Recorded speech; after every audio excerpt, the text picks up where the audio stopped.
What's good, brother? Yes, sir. Welcome, ladies and gentlemen, to episode 212. Where the players dwell. I was looking at you for confirmation. 212 And if it wasn't, of now the it's 212 now. All I of the know is Smash Cast. yo. We are here. It is Mike Check. I'm gonna let y'all know I'm on location in the Bull City visiting family. Um, but I'm in a beautiful setup right now. I wish y'all could see it. I got the big screen with the football game. I got the medium size 3 screens over here with the basketball. Jesus. I'm living good with the gas stove fireplace right in front of me. Back here, got the refrigerator chock full of a The good time, fireplace is what the 4 screens in the fireplace. So me, I'm easy to please. bruh. And then he got some leather bound books with the globe just to let you know that he a little cultured. You know what I mean? Right. Right over here. So shout out to the Mayshacks I for putting come this from up. Man, how places you and feeling, I'm bro? going places. I am feeling good. I am off the majority of this week. I've stayed busy, but it is different. Definitely not going to work, and I appreciate that. Yeah, and I'm chilling this week. Yeah, Had a good man. weekend. We'll be back in Atlanta. When will we be back in Atlanta? We'll be back in Atlanta for Christmas Eve. Get ready for some more football. But y'all know what it Oh, is, man. We can meander all day. We all got day. Hawks talk. It is the mic check. You know, we do Hawks talk, NBA news around the league. Plus, we got a little get back. Don't think Reggie's mic is plugged in. You can't hear me? Yeah, Reggie's mic is plugged for sure. For sure. Hey yo. Relax, brother. The mic is plugged in. Hey, yeah. But with that being said, let's get to these Hawks, man. We have had a rough couple of days. And by a couple of days, I mean 3 losses in a row. We're going to start out on December 18th. We played the Hornets in Charlotte. Now, the Hornets are an interesting team because they've kind of constructed their own big 3 with Con Kneppel, LaMelo Ball, and Brandon Miller, and they proceeded to whoop our ass.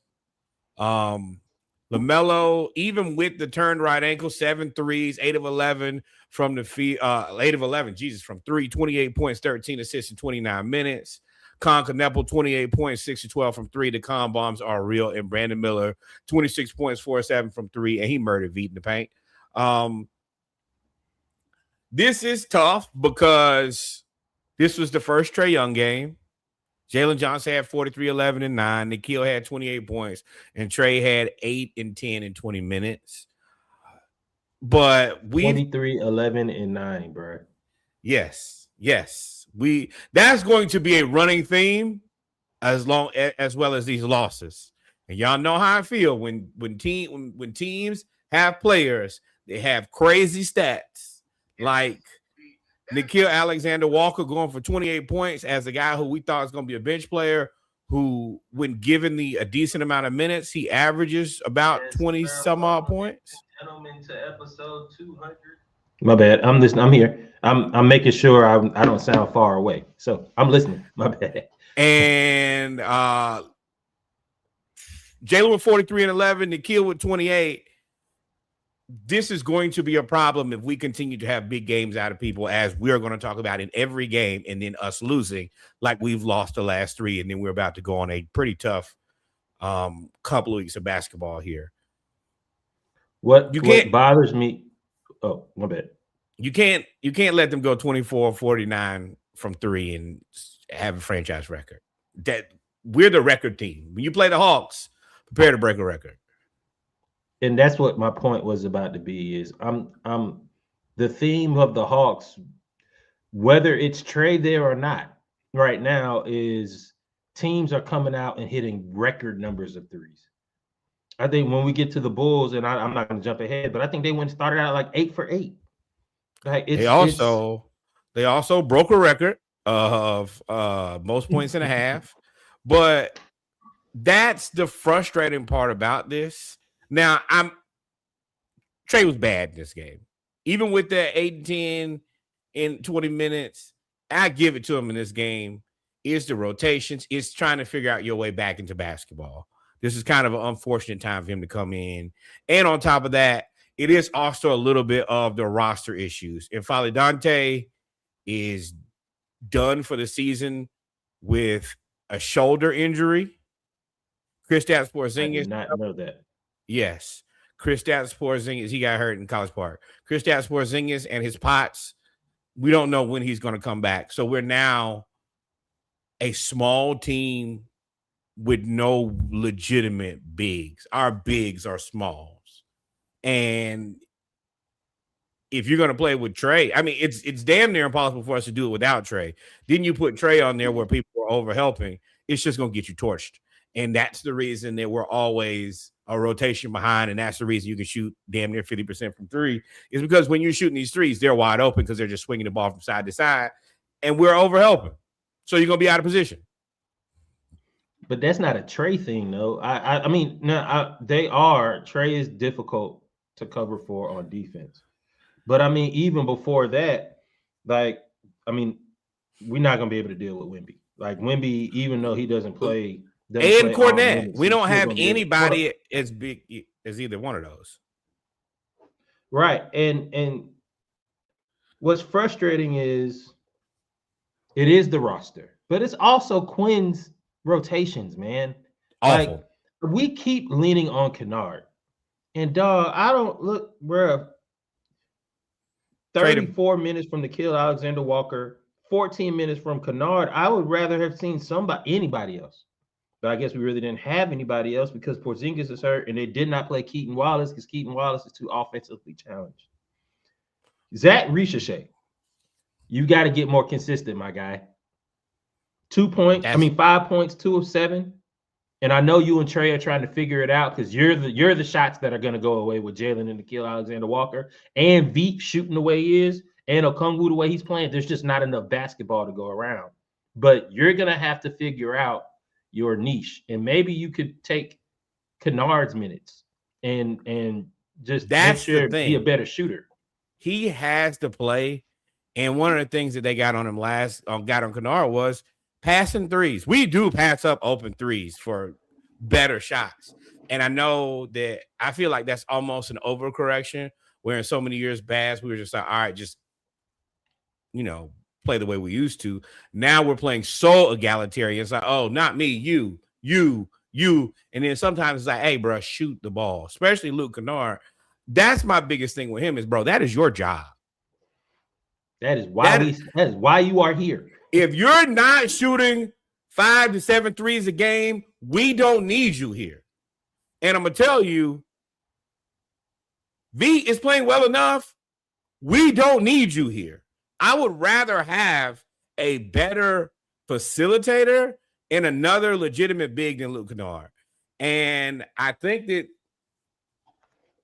that could potentially be a thing, especially if the Lakers or the Rockets, there are a bunch of teams who need another shooter, or the Pistons who need more shooting. Give me a guy back who's just a little bit bigger and can do some other things, because it just don't work for me. He's not good enough on the ball, and he's passive when he's off the ball, which makes him, unfortunately, a kind of a waste. Bringing the Pistons up was a good point. Yeah. I think Jaden Ivey, Kennard, because they need shooting, and Ivey doesn't really – I mean, he's got a spot, but, I mean, he doesn't have a spot. They could move him. But they will want more back than just Kennard, though. That's the thing. Absolutely. But anyway, we lost to Charlotte. I was about to say we lost to Charlotte, and that just ain't it. We played the Spurs. We got to stop getting down by double digits in the first quarter. That frustrates the hell out of me. Got down 32-19, and consistently digging yourself out of a hole. It just puts you in a place where you're probably going to lose the basketball game from the beginning. They were up 68-44 at half. They were efficient. They're good. The Spurs are kind of in their bag, and this is as they're warming up to go to the Cup. So they're playing progressively better and better basketball. They got Wemby, who's went 26, 12, 3, and 2 blocks. Devin Vassell 18 points, and everybody else just kind of did their job. On our end, you had 23 points out did of that in 20 minutes. That's correct. That's the thing. Jalen Johnson, 17 points, 11 rebounds, and we just did not. We're probably not as good as them. No, and we're surely not as good as them with no bigs, because Wemby can basically, for all intents and purposes, destroy all the bigs that we have. And then Luke Cornett's just bigger than everybody else.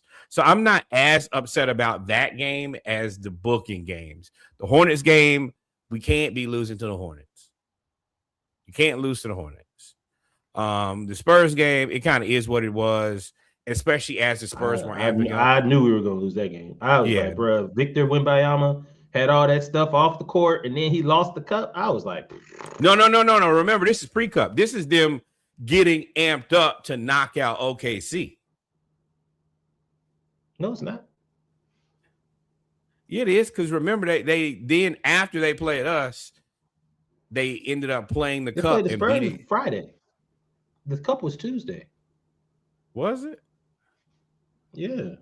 Okay. Well, I mean, either way, they've been playing really good basketball. Maybe I got it mixed up, but they've been playing really good basketball. They beat OKC. We are not in a position to beat OKC. So I kind of knew what that was. And then yesterday was.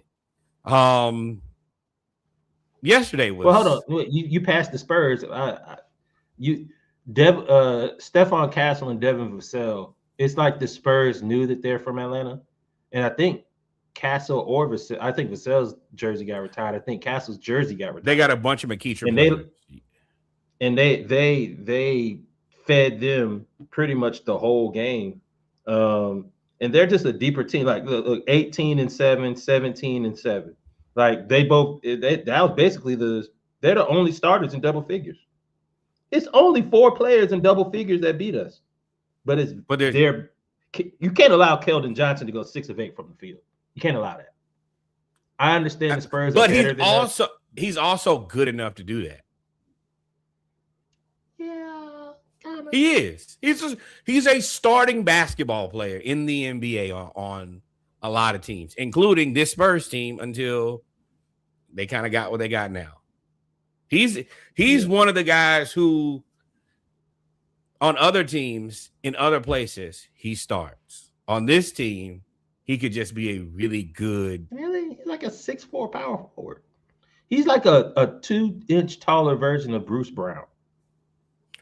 Hey, and Bruce Brown was really good when he was really good. He was really good for the Nuggets. You're not lying. I don't care what people's height anymore, because Josh Hart out rebounds people twice his size. So whatever size you are, Miles if you play Turner. it right, and it also helps when you have Wemby there. So you're right.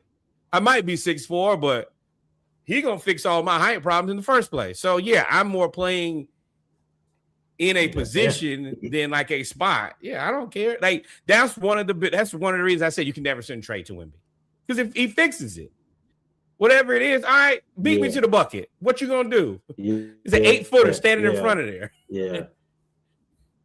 So you're right, but that's the thing, when you have that these type of players, be absolutely ridiculous. When you have Dylan Harper, when you have Stephon Castle, when you have big guards, then yeah, I can play with smaller tertiary players who can hit the three, who can do other things. Yeah, it just looks a little different. But for me, that's how I think basketball is going to look going forward anyway. And then we had 15 players. Yeah, it was up by 20. Why not? That's what I say. If we're going to lose, play the guys who don't play. You can't lose and not develop. That pisses me off beyond anything. Drives me crazy. Losing and not developing is wasting time. But we lost last night to the Bulls, 152-150. Yes, for the people who can do math, that is 302 points in the NBA basketball game in regulation. The Chicago Bulls scored more points in a half than I think in their entire NBA career, and that does include the time with Michael Jeffrey Jordan, the greatest basketball player of all time. At half, it was 83-73. This is the highest scoring game of the season. Buzelis, 28 points, 7 made threes. Jalen Johnson filled up the stat sheet at everything. Trae Young, 35 points, I think 10 assists. Okongwu, 23 points. Kobe White, 21 points. Josh Giddey, 12 points. 19 points, 12 assists. This is why I do like the Bulls. They have a lot of promise. And Patrick Williams was big enough to kind of be a problem for us and just getting offensive rebounds. Man, this is a waste. All them stats you read don't mean nothing.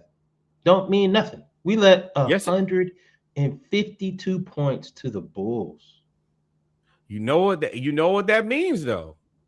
When you have stats like that, it's the Trae Young effect. Somebody is going to get fired. You can't have what you got from Jalen and Trae and lose. How? In what way? In what? You think this is Trae's fault? I can't say no. It's Quinn's fault now. You have to figure out how to drive this car.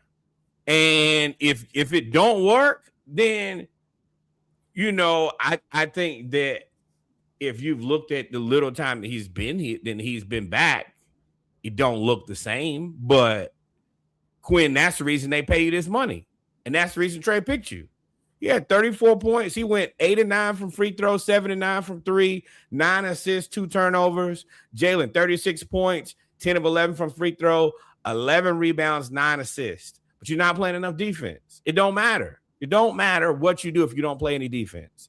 And everybody on the Bulls, minus Jalen Smith and Patrick Williams, were in double digits. You can't let the whole team go crazy. The whole team. You didn't stop nobody, son, except for the guys who played the least.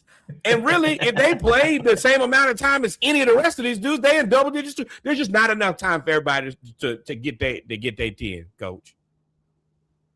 Now, I think that a lot of this is it's roster, but we're not playing Muhammad Gay enough minutes. If we're getting smoked, you just need to dispatch Mohamed Gay like a fire extinguisher. I don't care what position the person who's cooking our ass, go guard him. I don't care if you got to put him at the 2. Well, hey, don't get him out of rhythm. Yeah. Because it's worth it. Because if we don't get somebody out of rhythm, and I do think the Bulls are good, but you can't let Isaac Okoro go 6 of 7 from the field. He started off 6 of 6. That is another part of it. Atlanta is slowly becoming the NBA Mecca. So people are also just going home. And when they go home, their whole family be there. So they be trying to get off. And that does happen a lot. But you have to also know that. So for me, we got to make some changes on this roster. I know that people are upset because of the whole Kristaps Porzingis thing, but at the same time, it kind of is what it is on that.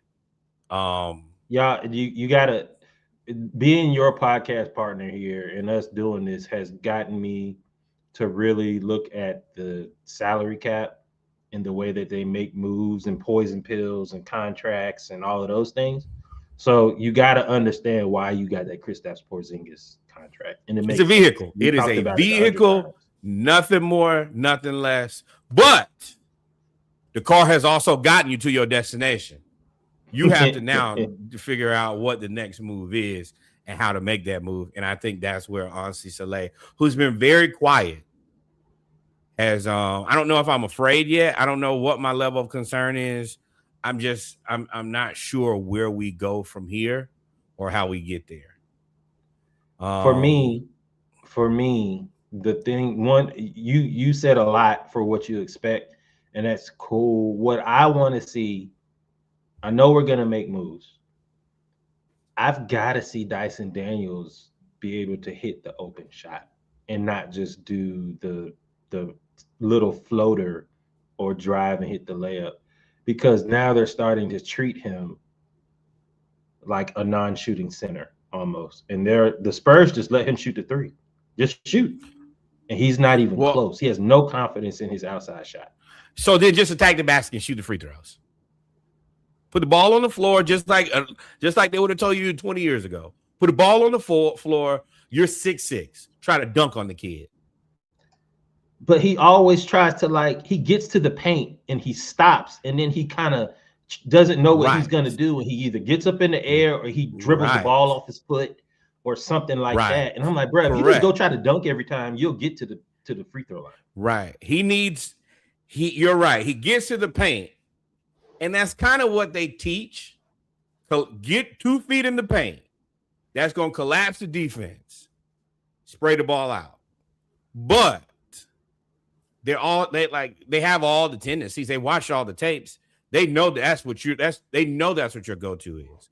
He needs a little bit like that spin move he used to use. He's got to use that. He needs a euro, but everything needs to get you back to facing the basket and attacking the basket and shoot free throws. Because you ain't the first 6'2" guard that ain't been a bucket from 3. But if you get to the basket every time, you can shoot free throws. At least those unguarded, you're going to have to do those type of things in order for you to get to where you want to be.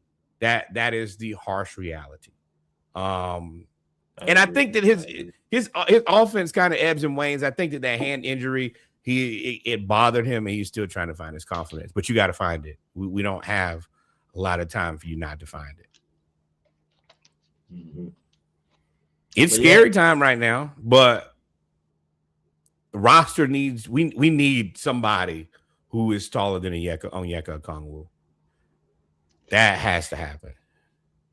Asa Newell, I like it. I like the minutes that he plays. He's just too little. Mohamed Gay doesn't play enough, and he's too little. And Jalen, you got to play some more fucking defense. He has a lot of lapses. He has a lot of he's looking. It's almost like he's looking at the passing lanes, and he's trying to jump the passing lanes, and then it just cut behind him. I saw a suggestion on the internet today that says play him more as a perimeter defender, and then let Riziche be the backside rim protector. I don't necessarily hate that because they're about the same size, and I think that Jalen's lateral. I mean, now finish your thought. You were saying you're right. It is fouls, but you got to do something. We ain't really been heavy fouls, but we ain't play no defense either. It does make you miss the days of Clint Capella and John Collins, where you had that guy in the paint and you had a very solid backside rim protector. So if you did try to get crazy, nah, fam, we're gonna block these shots. But we need size. We need it, and as much as I'm leery about the whole Trae Young situation. You can't blame that on him if you don't have any size. That just ain't. That's more of a you problem. We already not going into the tax for Trae, and in most superstars, their teams go into the tax. So you want to be frugal, and then you're not putting the guys around this team to be successful. Well, you got a 6-foot point guard. You're gonna have to find somebody big, or you're gonna have to find a bigger guard. But doing this is bad for everybody. But it was very good to see him have that 35 and 10. I think that with 2 turnovers. If he continues to do that at bare minimum, his value goes up because there are gonna be people like, oh, I could figure something out with that. And teams I don't hate it. For a point guard too. Right. But like I said, we could talk about the Hawks all day, and I know you could talk basketball all day. But tell me about this play-in. The Knicks won the play-in. They beat Big Vic. Also, R.I.P. Hey, shout out, condolences to Big Vic and his family. Absolutely. Lost his grandmother. That's rough. The day of the game. Right. It's tough. Uber tough. Going into this game, everybody was very high on the Spurs, even though the Knicks have been playing fantastic basketball for the last essentially 3 weeks. But nobody ever, we didn't think OKC was ever going to lose again. We were ready to hand them a championship. Then the Spurs are like, relax, bro. We can do this. They beat OKC, and then they come here, and it's almost a foregone conclusion. Oh, the Knicks are about to get destroyed by Wemby. Not so much. The Knicks, they didn't. They played well.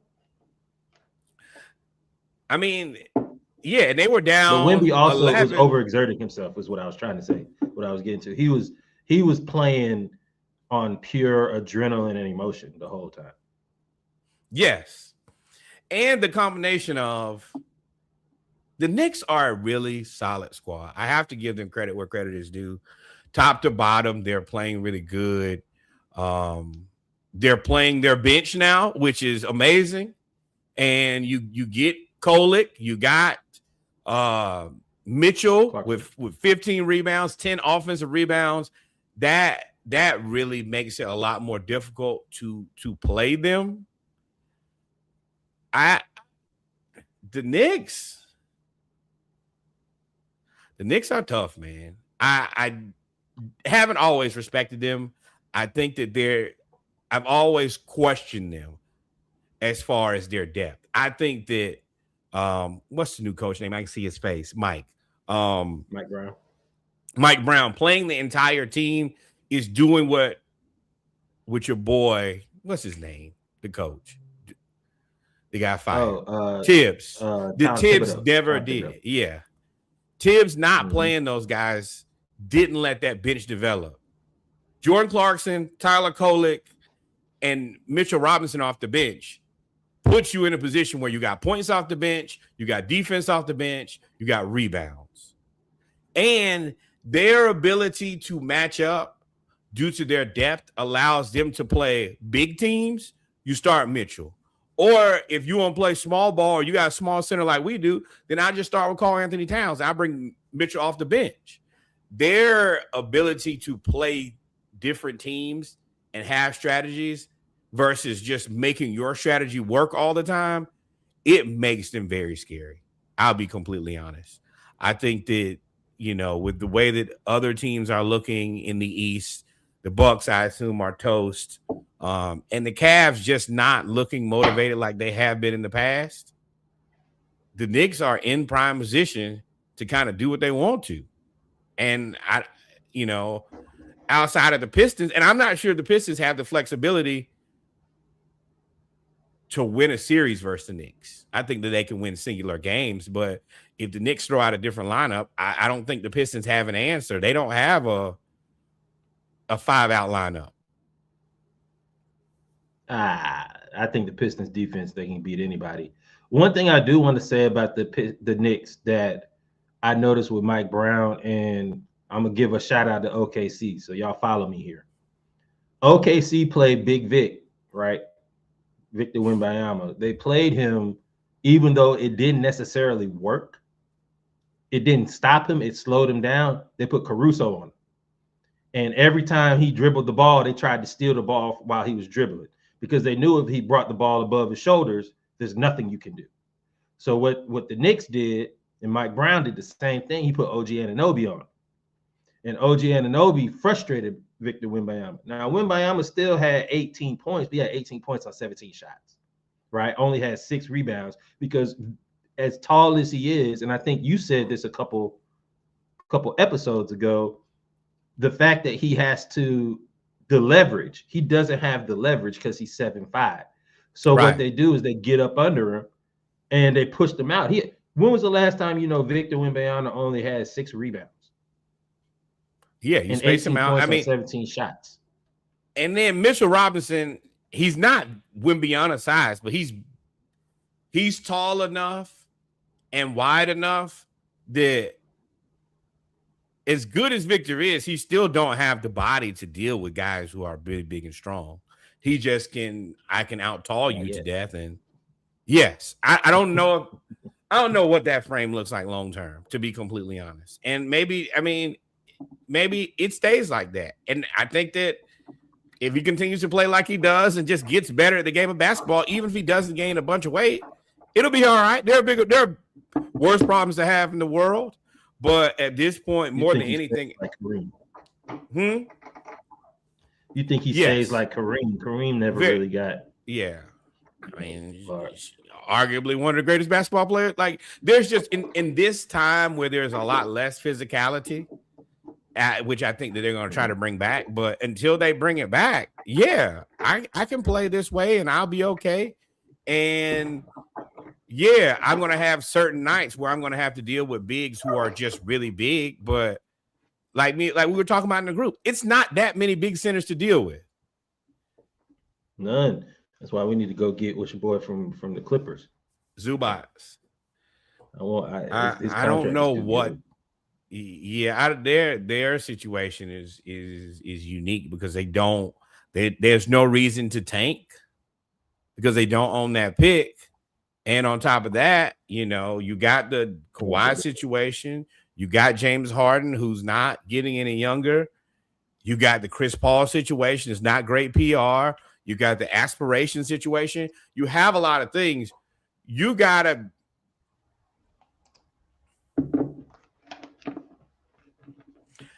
I don't know what their answer is. They have too many fires. Yeah. Like, I don't know.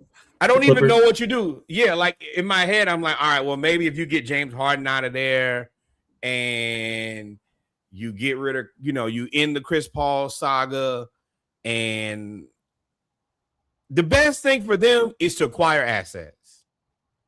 They're like, let's look and see exactly what they are at this point.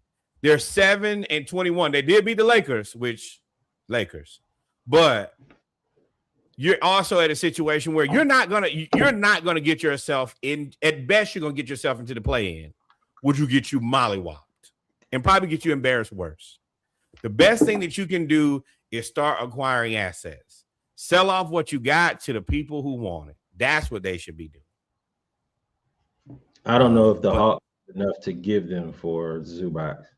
I don't know what they would. I mean, I'm not. You know, there's unless you want an expiring contract. But I don't know if we have enough. I'm not necessarily breaking the bank. I feel like there are other bigs that you can find that might be available.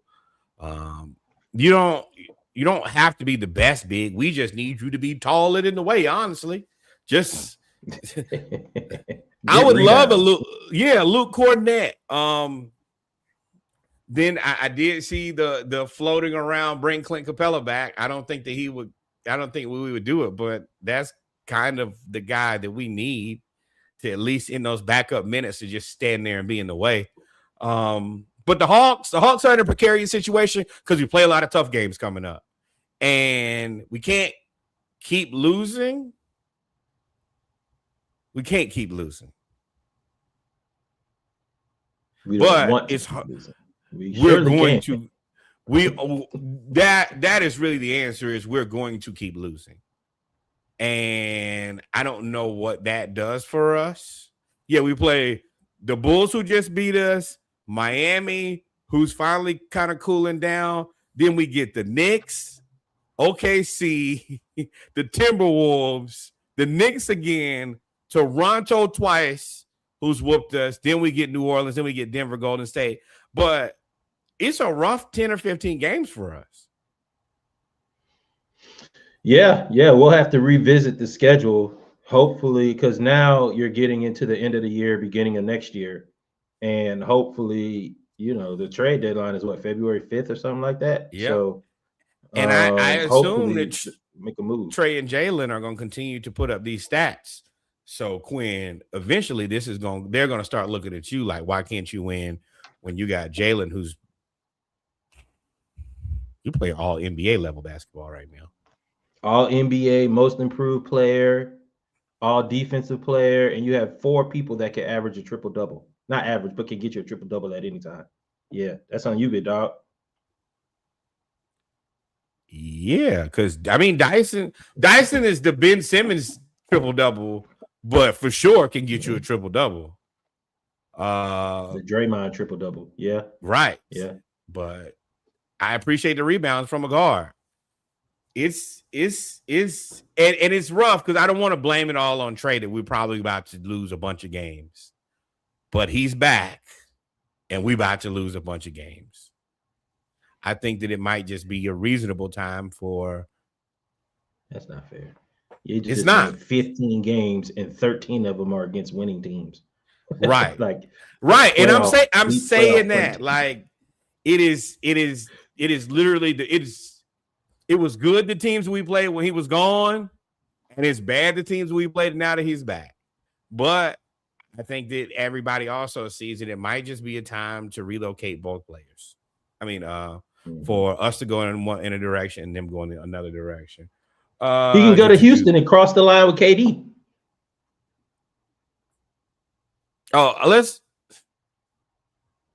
I don't think the KD crossed the line. I will let Legends NBA educate y'all on what y'all are saying so that we don't get blocked and flagged on all the media places that we're on while we're here. Like, follow, subscribe. Please tell somebody about the pod. But under the sticks. Yes. No. He called him the P word. Oh, that's what he called you in basketball? Yes. Yeah, okay. Yes. Bruce, you just gonna have to be, you got to toughen up. And bro. He called him a feline, and shout out to Legend NBA. They have all the cameras and they lip read and they give you word for word what he said. He definitely called him that. I like the KD was like, I did cross the line. I surely did. And nobody crossed it with me. He called him a bum. He called him some other things and commenced to cutting their ass. And he said they crossed the line with me every game. Right. And I do think that he is just number one. I think he's the only guy who just wants to play basketball all the time. He don't care about anything else. I just want to play basketball. And when he's trying to play basketball, he's trying to get you out of your game, destroy you.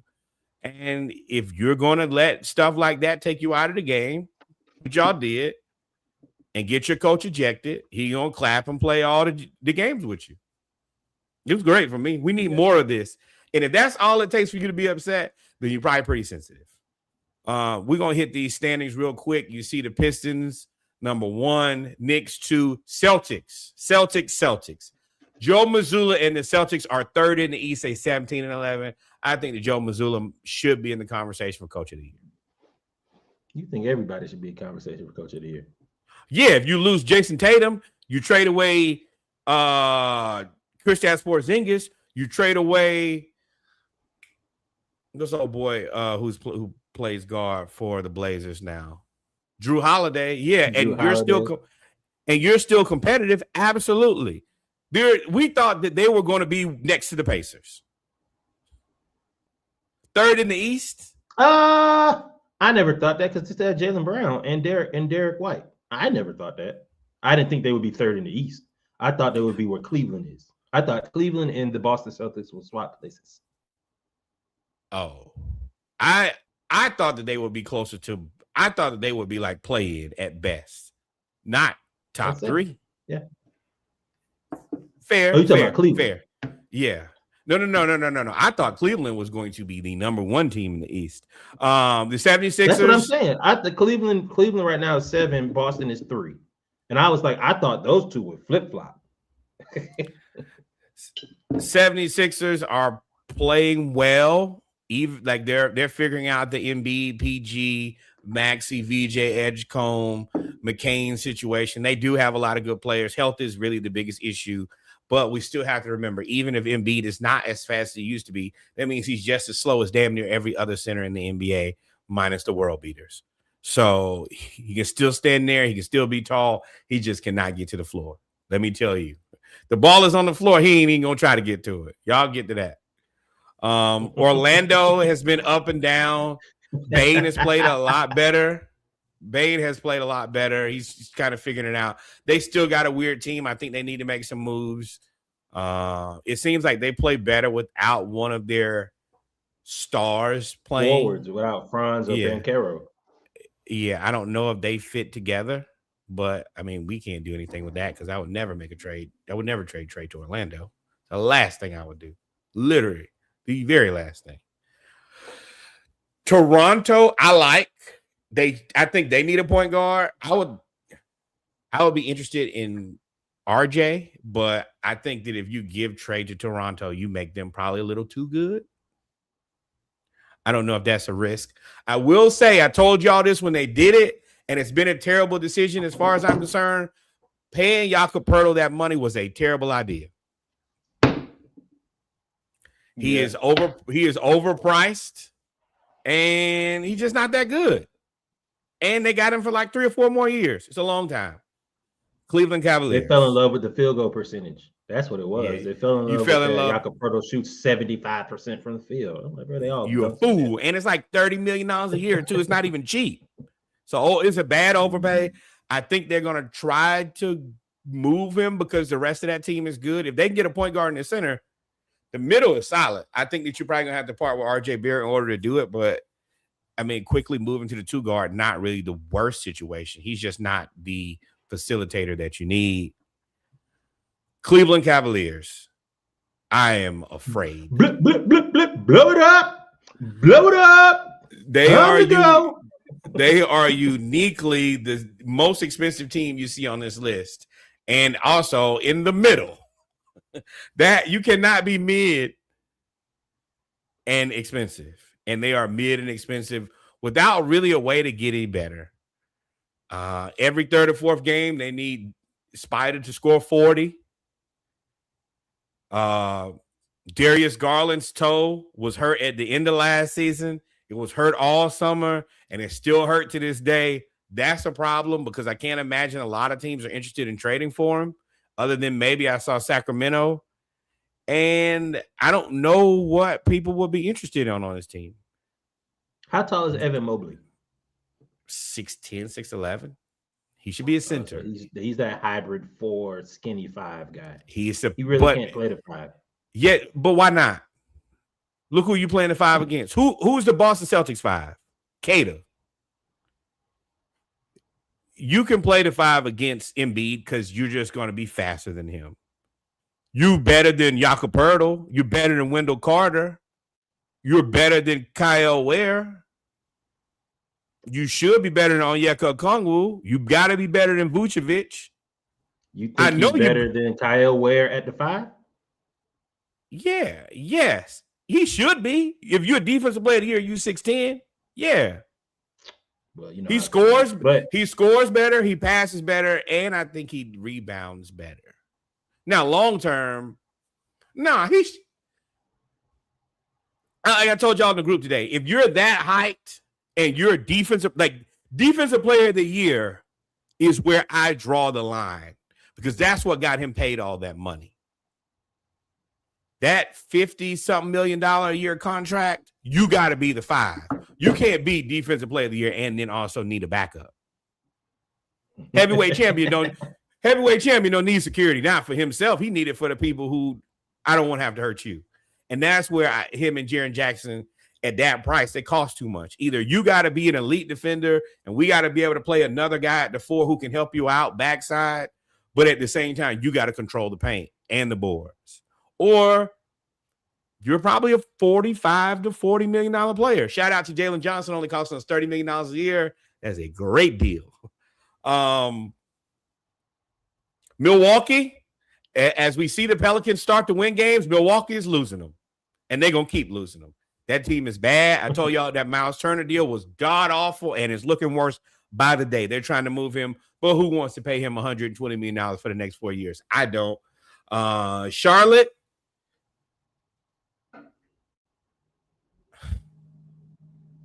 I like Charlotte. They're the Panthers. The Charlotte Panthers. They only play well against the Hawks, just like the Panthers only really play well against the Falcons. This is the thing. The Hornets have a framework of a very solid team. I think personally the biggest issue is LaMelo Ball. LaMelo needs to go to a place where a coach is going to coach him hard. And I think that I feel confident that he can handle it because I've seen his dad. And his dad don't give a shit. But I feel like in this NBA, they placate him too much. They let him do whatever. I think that he's a good basketball player, but I don't think that he'll reach his heights until he gets a Tom Thibodeau type of guy. He's going to have somebody to say, you have to cut the shit. But like on paper, if you tell Miami. Tyler Hero. They trying to get rid of Hero anyway because they paid him that money. And Pat Riley and Eric Spoelstra ain't gonna take no shit. I would like that. Because they play fast. Bam and Tyler Ware running up and down the court.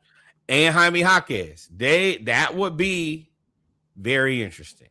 And you would have to cut the shit. Pat not going for that. LaMelo's gonna be in good shape. But hey, don't shoot that shot again. Don't shoot it again. I think that is kind of scary for a team that's already playing really fast, and they're using Davion Mitchell as your point guard now. I think that, but if I'm Charlotte, I still need a point guard too. Now I could interest you in Trae Young. Tyler Hero. I could interest you in Trae Young. For who? I would have to get something back from both teams. I would like maybe Jaime Jaquez, Colin Sexton, and a draft pick. I would be interested in that. I'd be very interested in that. I would take. Do we need a 3? I don't think we need the 3. If we're gonna do that, I would take Colin Sexton, Davion Mitchell. I would need a big though. We still need rebounding. At the end of the day, I think that you're gonna have to get that on the margins. We just need a tall person. You can't get in some cases, and then we still got Kristaps. There are other places to move. It's not going to be a one and done trade. You're probably going to have 2 or 3 tertiary trades in order for it to work. But there's a framework there. But if I'm the Hornets, I got to at least if Con Canepa is going to play this good, Brandon Miller is going to look this good, Ryan Kalkbrenner playing center and shooting 70% and getting 10 rebounds every night. There is a team here. With your boy playing power forward. It's there. It's just, can we coach it in order for it to work? That is the question. That's always kind of been the question in Charlotte. Hence why you should have never gotten rid of You got to get rid of LaMelo. I think you get rid of LaMelo, all of a sudden they look pretty good. Yeah. And if I'm a point guard and if I'm Anthony Simons or somewhere and I can go to Charlotte, I will, because you're going to play with guys who can shoot. You got a 7-footer who can rebound, who's going to make pretty decent shots, and all you got to do is facilitate. Then, LaMelo to Boston would be crazy. That costs too much. Costs way too much. And hell no, Joe Mazzulla will choke. That's where Anthony Simons. Joe Mazzulla will choke the shit out of LaMelo. I do believe that. Crazy Joe ain't going for that. And then the Wizards. Then you get to the West, OKC, the Spurs, the Nuggets, their upper echelon. Then you got Lakers, Timberwolves, Rockets. I think the Rockets are the best of these 3, but the Timberwolves holding in the road with no Anthony Edwards is solid. Bones Highland has come on. Rob Dillingham has yes, but he was out. Bones Highland has come on and been a very big help for the Timberwolves. Rob Dillingham, I don't know. That was always my question with Dillingham is how did he fit into the NBA? I think that he's more of a Jordan Clarkson. He's a guy who comes off the bench and just score points. But for him to like run an offense, I just don't see that in his future. The Phoenix Suns at 15 and 13 is amazing. Golden State, you being below the Phoenix Suns is embarrassing. Memphis, blow it up. Portland, I don't know exactly what y'all trying to do. Like all you're doing is they trying to weather the storm right now. They ain't trying to do nothing. What storm? Keep my name. Oh, you're right. Phillips. Yeah. Well, you're right. Y'all gonna split it like, well, I'm just trying to win games, so they don't ask me no questions. But that's they're in a weird place. I think they have assets that could be moved, especially Denny. Mm-hmm. Donovan Clingan, like you got pieces over there. They're moving. You're not winning either. You might as well. That's the future. Them two. That is not the future. Let me tell you. Do you not see that? Where do you see future facing? That best thing you can do is collect assets. Portland, you can try to play for the future. Go ahead and purge. Buy out Jeremy Grant. But at least this middling effect is going to keep you from getting an elite player because you're going to try to win too many games. Dallas. Portland got one player on their team that I do want to keep going. I'll jump in here because I wanted to talk about Tumani Kamara or no, the dude that be killing us every time. He's like 6'8". Not Duke Reed. They may have got rid of him. Now I'm looking for him. Keep going. I'll find him.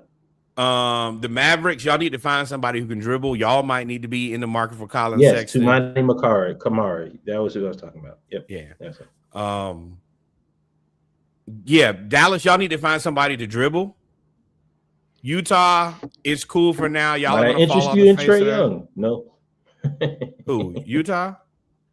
Dallas. Or go from Dallas, I'm gonna tell you, Isaiah Collier, the backup for the Utah Jazz. Danny Ainge has everything over there now. And the Ace Bailey pickup kind of allowed him to hit the reset.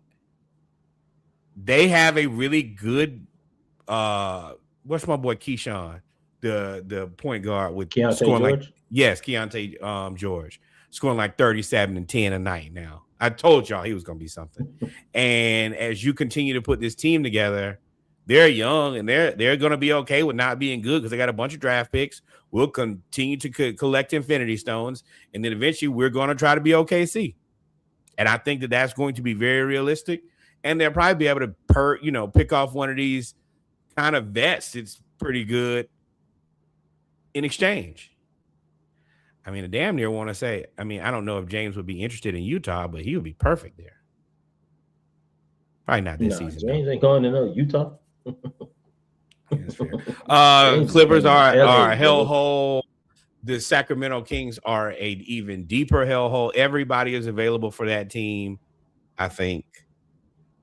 And it just doesn't make any sense.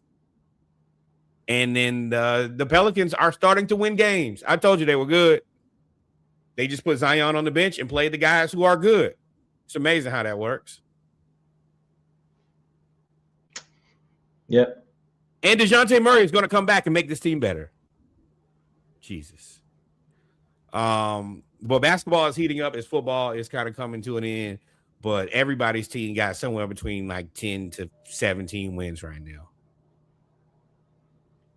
Yeah, but I'm just waiting to see Jake Paul get beat up. Ta-da! This, for the people album who are cover, episode cover. Yes, right here. Immediately. I went to ChatGPT sharpened to 4K. We are talking about the Jake Paul versus Anthony Joshua fight. It was on December 19th in Miami. You could call this a fight-ish. Anthony Joshua is a large human. Jake Paul also a large human, but not nearly as large as Anthony Joshua. I actually watched the clip on a guy who's, I guess, a boxing podcaster, and he kind of explained. He called this before, like 2 nights before. He said, y'all gonna watch this, and y'all gonna think that Anthony Joshua is boxing poorly and doesn't know what he's doing. But Anthony Joshua is a professional boxer. And they fight on tendencies and structures and strategy. Jake Paul is just a guy out there fighting to the best of his ability. So it's like when you play a kid who don't have any strategy, you're going to struggle until you figure out how to set him up. And that's what Anthony Joshua did for the first 5 rounds. Jake Paul kept falling on the ground. He kept trying to hug him, X, Y, and Z. It was actually kind of embarrassing. And then that 6th round, Anthony Joshua got his timing right. He laced him up where he figured out exactly what his length was supposed to be to knock him out. And then he punched him 2 times and broke his jaw in 2 places. Yeah. This fight, so of course we all know that the fight had some contract stipulations that allegedly we don't know what they were, or at least we don't. Wait.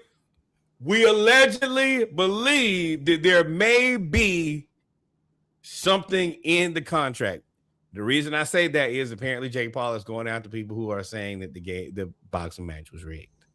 So that's the reason we're gonna put a big allegedly on the front of that. Allegedly, just alleged the entire conversation, then. But I'm gonna say what I got to say.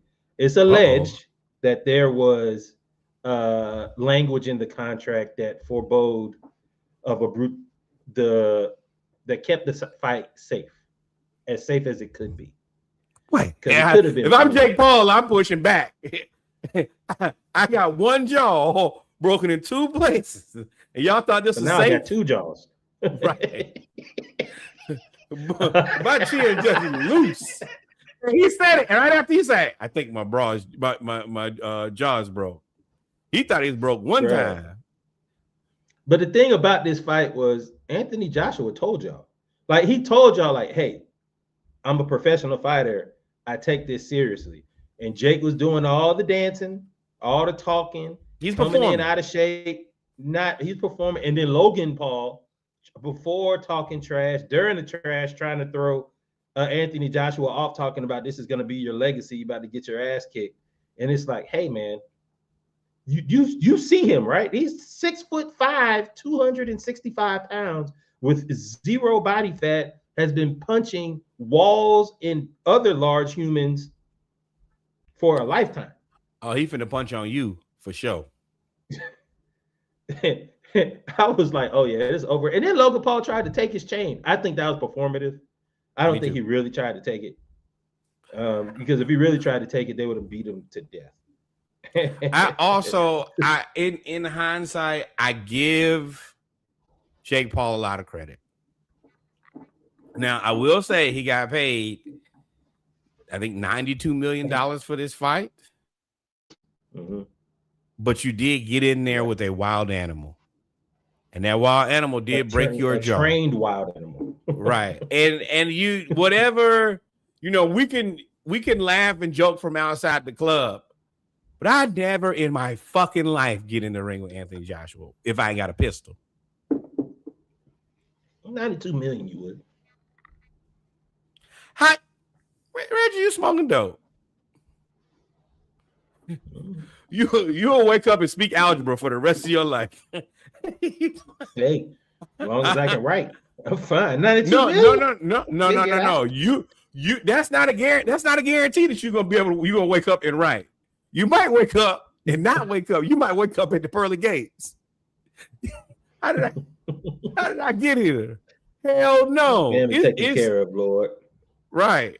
You an insurance policy. That's it. Nah. I give him credit for getting in there, and in any condition lasting for 6 rounds with Anthony Joshua, I think that you should also retire. There's no reason for you to continue to do this. You've done it. You did it. You've done it. You can't eat solid foods for a couple days. I think you should take your whatever's left of your 92 million. Yeah, that's what he said. I can't eat solid foods for 7 days, which I assume means that his jaw will probably be wired shut. But whatever it is, it's bad. And kudos, but nah, I'm good at this ripe age. I wouldn't do it. Then Andrew Tate get close to it. Yes. Now that was also enjoyable. It was much harder to find anything on that. That guy who I think I like Jake Paul a little bit more because I think that he kind of shows that this is just a performance. Now, your boy Andrew Tate, and I think Jake Paul will whoop Andrew Tate's ass. Andrew Tate can't fight at all. He was terrible. And and they always described him as like this MMA fighter, all these other things, because he is tall, he in shape, he looked like he can fight. That looked like an elementary school girls. I've seen better girls elementary school fights. It was terrible, and he still got whooped. Yeah, all that, whatever he was. Yeah, all that they said he was and he believed to be. Oh, nah, bro. You are the most fraudulent. I would not believe anything that you say. You ain't tough. You ain't even difficult. You're a nice human. And you need to govern yourself accordingly. You are slappable, bro. I hate to have to say it that way, but yeah, you're not tough at all. And it brought us joy. I ain't gonna lie, to see them both get their ass whooped. Yes, our communities, a smiling black man specific, smacking a Maggotish is great. Boy, yeah. And as soon as that picture, Andrew Josh was so good because he's so happy. He's like, oh, I'm gonna whoop your ass.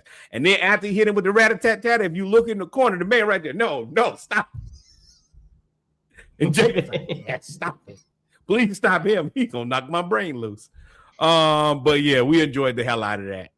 Every moment of it made me so happy. Fitting wise, that's going to take us right to Black Excellence of HBCU. News around the